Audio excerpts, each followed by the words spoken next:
अभी पवन सिंह के साथ जो कुछ भी हो रहा है ना, तो उसके ऊपर ये वीडियो पूरी तरीके से फिट बैठती है। इतने भीड़ में इतने चाहने वाले आए हैं, ये कौन मेरा दुश्मन आया है?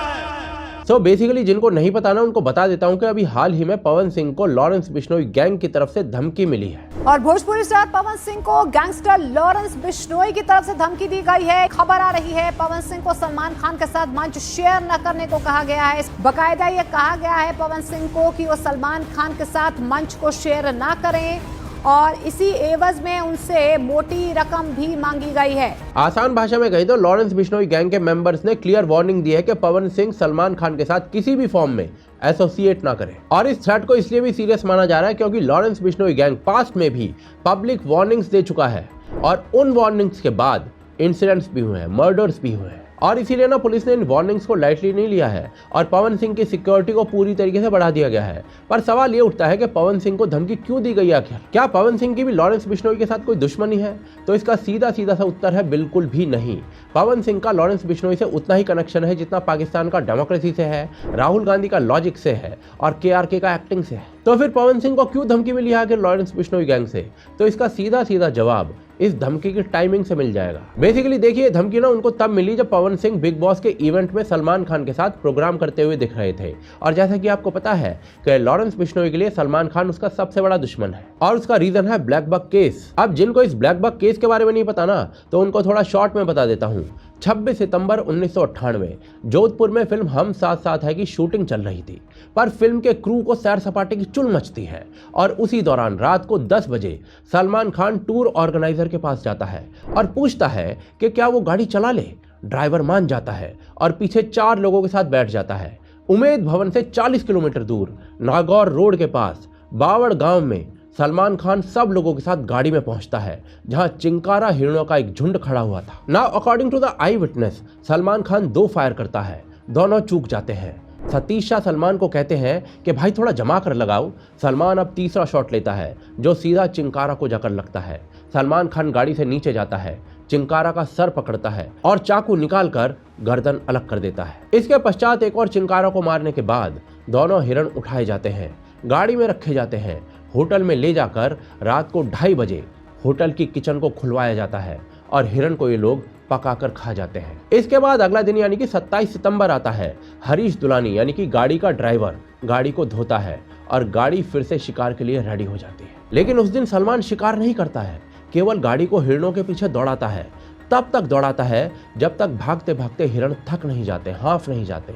लेकिन इसी रात को ये लोग फिर से वापस आते हैं और एक ब्लैक बक को मारते हैं। इसके बाद 1 अक्टूबर को सलमान खान पूरी स्टार कास्ट के साथ फिर से वापस आता है और 2 ब्लैक बक को फिर से मारा जाता है। पर इस बार गुड्डा बिश्नोई में रहने वाला चोगाराम इन लोगों को देख रहा था और वो इनका जिप्सी से पीछा कर रहा था। ये वही बिश्नोई था जिसकी कंप्लेंट पर सलमान खान को अरेस्ट किया गया था। इसमें कई और स्टार्स भी अरेस्ट हुए थे, जिसमें नीलम और तब्बू भी थे। अब क्या है कि बिश्नोई समाज, जिससे लॉरेंस बिश्नोई आता है, उसमें जानवरों को, स्पेशली ब्लैक बक को अपने संतानों से भी बढ़कर प्यार किया जाता है। और इसीलिए बिश्नोई समाज के लिए केवल आखेट शिकार या हंटिंग नहीं थी, ये उनके लिए पाप से भी बढ़कर था। और इस इंसिडेंट के बाद बिश्नोई कम्युनिटी ने पूरी लीगल फाइट लड़ी, कोर्ट केस हुआ, कई लोगों ने टेस्टिमनी दी, जजमेंट भी आई, कन्विक्शन भी हुई। लेकिन प्रैक्टिकली ग्राउंड के ऊपर सलमान खान पर कोई भी रियल पनिशमेंट अप्लाई नहीं हुई। और शायद इसका रीजन यह है कि सलमान खान के पास पैसा है, पावर है, इन्फ्लुएंस है, बाकी सब कुछ भी है। और शायद इसी वजह से बिश्नोई समाज का जो गुस्सा था सलमान खान के ऊपर, वो और भी गहरा होता गया।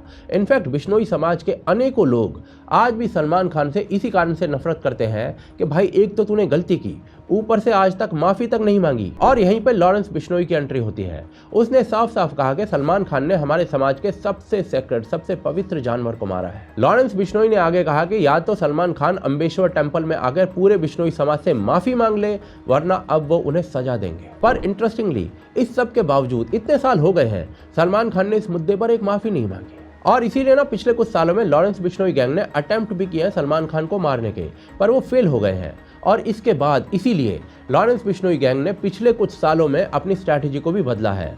अब वो उन लोगों को निशाना बना रहा है जो जरा भी एसोसिएशन रखते हैं सलमान खान के साथ। अक्टूबर 2024 में बाबा सिद्दीकी, जो कि सलमान खान के क्लोज थे, उन्हें मार दिया गया। और उसके बाद सीधी सीधी वार्निंग दी गई थी बिश्नोई के द्वारा कि जो भी बंदा सलमान खान की मदद करेगा वो उनके निशाने पर है। देखिए, इस पूरे मुद्दे पर एक साइड ये कहती है कि लॉरेंस बिश्नोई अपने समाज के लिए स्टैंड ले रहा है, ऊपर से लॉरेंस बिश्नोई साथ साथ खालिस्तानी नेटवर्क को भी एक टारगेट बना रहा है, तो इसीलिए इन कुछ लोगों के लिए लॉरेंस बिश्नोई एक हीरो की तरह हो रहा है। पर दूसरी साइड ये भी कहती है कि लॉरेंस बिश्नोई की गैंग एक्टिविटीज, एक्सटॉर्शन और वायलेंस उसे एक गैंगस्टर ही बनाते हैं, चाहे इंटेंशन या बैकग्राउंड कुछ भी हो, क्योंकि लॉ के हिसाब से क्राइम क्राइम होता है। और देखिए, इस बात से मैं भी कंप्लीटली एग्री करता हूं, विदाउट एनी डाउट। हम किसी भी क्राइम को सही या गलत नहीं बोल सकते हैं, या फिर किसी भी किलिंग को जस्टिफाई नहीं किया जा सकता है, और किसी भी धमकी को ग्लोरीफाई नहीं किया जा सकता है। पर एट द सेम टाइम फिर भी कुछ लोग बोल देते हैं कि बिश्नोई गैंग का रास्ता गलत है पर काम सही कर रहा है। इन लोगों का कहना है कि प्रशासन और कोर्ट तो भाई एक्शन ले नहीं रहे, 26 साल हो गए केस को, तो ऐसे में बंदा खुद एक्शन ले रहा है तो गलत क्या है। देखिए, जब सिस्टम काम नहीं करता ना तो कोई गैंग वो रोल ले लेता है, और इसी में यूथ को नेचुरली वो चांस मिल जाता है कि वो ऐसे एक्शंस को अप्रिशिएट करे या फिर जस्टिफाई करने लगे। पर देखिए, इसका मतलब ये बिल्कुल नहीं हो जाता कि लॉरेंस बिश्नोई के काम को हम जस्टिफाई कर दें, स्पेशली उस केस में जबकि धमकियां ऐसे व्यक्ति को मिल रही हैं जिसका इस पूरे केस से दूर दूर तक कोई लेना देना ही नहीं है। मैं पवन सिंह की बात कर रहा हूँ। आई मीन, इसमें पवन सिंह की क्या गलती है भाई?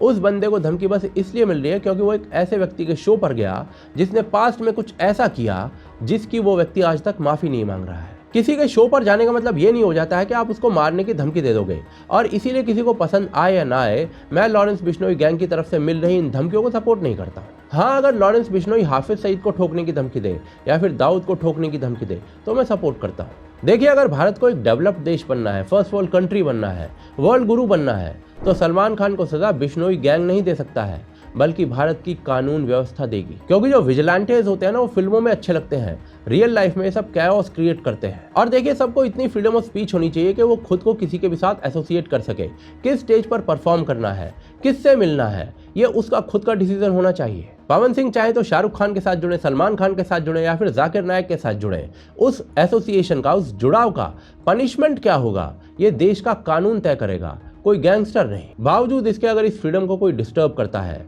तो इंडियन गवर्नमेंट को भारत की कानून व्यवस्था को एक्शन लेना चाहिए, चाहे वो कोई भी हो। क्योंकि मैं पर्सनल लेवल पर यह मानता हूं कि देश का सबसे बड़ा गुंडा भारत सरकार को होना चाहिए।